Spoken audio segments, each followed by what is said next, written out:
Ini Beb, corona nggak boleh terawih, nggak boleh tadarus, gimana ini? Itu ada dua pendapat. Ada ulama-ulama zahir, yakni min ahli zawahir, ada min ahli bawatin. Kalau ulama zahir itu berpatokan kepada kaidah usul fikih, yakni darul mafasid muqaddam ala jalbil masalih, yakni mencegah mudarat, mencegah sesuatu yang berbahaya, sesuatu keburukan, itu lebih didahulukan daripada menyebarkan kebaikan. Majelis taklim, sholat raweh di masjid itu suatu kebaikan, bahkan suatu amalan sunnah. Tetapi jikalau itu bisa menimbulkan suatu kemudaratan berbahaya seperti tertularnya virus atau wabah yang disebut dalam Islam dengan sebutan taun atau sekarang itu corona, maka mencegahnya itu lebih didahulukan. Nah, jadi tidak apa-apa selama kedokteran telah memberikan yakni telah memberikan peringatan bahwasanya di daerah ini wabahnya udah tersebar sekian sehingga tidak boleh berkumpul. Nah, yakni itu kaidah usul fikih yang dipakai oleh ulama-ulama zahir. Maka ya jangan sampai gara-gara satu yang membocorkan perahu semua tenggelam. Emang kebaikan, tapi jangan juga terlalu lebay sampai masjid ditutup, sampai ini majelis taklim dilarang, itu juga terlalu berlebihan. Kalau ulama-ulama zahir mereka mengambil sikap berpatokan seperti itu. Tapi kalau ulama-ulama batin, yakni corona ini atau taun itu makhluk ciptaan Allah. Yang menciptakan dia itu Allah. Yang memegang kekuasaan atas dia Allah. Yang memiliki kekuasaan atas siapa yang Allah pilih untuk dikenai olehnya atau yang tidak dikenai olehnya itu Allah.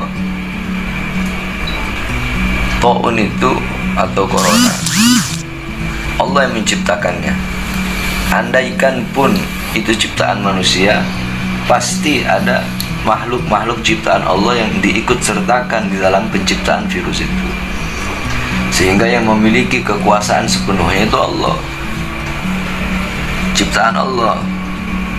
Yang memiliki kekuasaan atasnya Allah, yang menghidupkannya Allah, yang mematikan virus itu pun Allah, yang memiliki kehendak untuk memilih siapa yang bakal kena virus itu dan siapa yang enggak, Allah.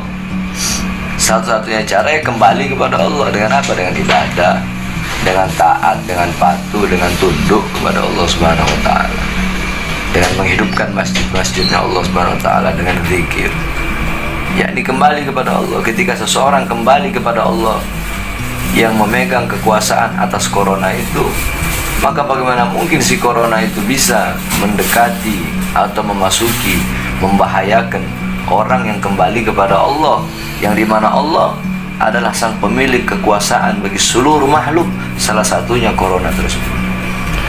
yakni idza khafal abdu alayya, apabila seorang hamba itu takut kepadaku, maka akan aku tanamkan dalam hati makhluk rasa takut kepadanya. Yakni kalau ente takutnya kepada Allah, kembalinya kepada Allah, ya corona takut sama ente. Yakni ada yang penyakit yang lebih berbahaya dari corona. Apa itu penyakit yang lebih berbahaya dari corona? Hati yang lebih takut kepada corona daripada takut kepada Allah. Subhanallah, sallallahu alaihi Nabi Muhammad. Nah, bukan berarti ente juga pasrah, udahlah, toh hidup mati di tangan Allah. Nah, dengan wabah seperti ini, ente juga harus ada ikhtiar, usaha agar tidak terkena. Sebab Nabi Muhammad mengajarkan itu, para sahabat mengajarkan itu. Bagaimana caranya ikhtiarnya? Dengan masker itu ikhtiar, dengan wudhu, menjaga kebersihan itu ikhtiar.